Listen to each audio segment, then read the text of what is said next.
The morning began like any other on my property, with the sun spilling over the rolling hills and birds singing in the trees. I was heading out to inspect the water pumps on my well when I noticed something strange. My well's main valve was completely shut off. Confused, I rushed closer and saw the unmistakable mark of HOA interference. They had shut off my well water.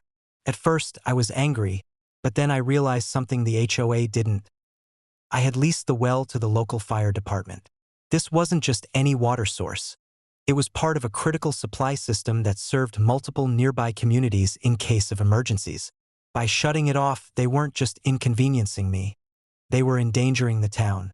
I immediately called the fire department to alert them.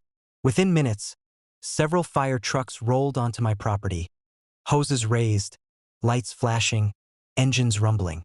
The HOA, thinking they could intimidate me, had no idea they were about to face a much bigger problem.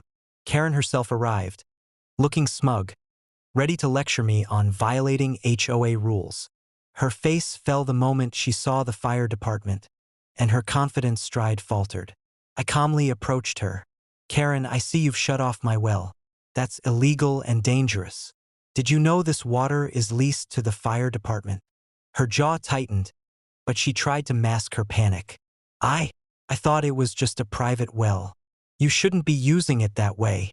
I shook my head. "No, Karen. This well isn't just for my ranch. It's part of the emergency infrastructure. You've just interfered with a public safety system." As she stammered for a response, the fire chief stepped forward. "We'll need this back online immediately," he said firmly. "Any interference with this water supply is considered a criminal offense. Ma'am, you need to leave the property before this escalates." Karen's face turned red with embarrassment and fear. She realized the magnitude of her actions. A simple attempt to exert HOA control had escalated into a legal and criminal matter. By the time the local police arrived to support the fire department, Karen was sweating, muttering, and frantically calling her fellow HOA members for backup that would never come. Meanwhile, I had already restored the well to full operation, ensuring that water pressure was back to normal and that the fire department had unrestricted access. I used the downtime to document everything: photos of the shutoff valve, timestamps, and video evidence from my security cameras. This would later serve as a clear record of the HOA's overreach and their blatant disregard for public safety. By the afternoon, the situation was fully under control.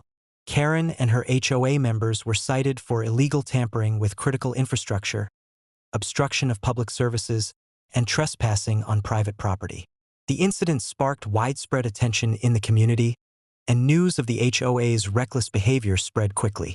People began questioning their authority, and I received messages from neighbors expressing gratitude for protecting such an important resource. The event also served as a powerful reminder.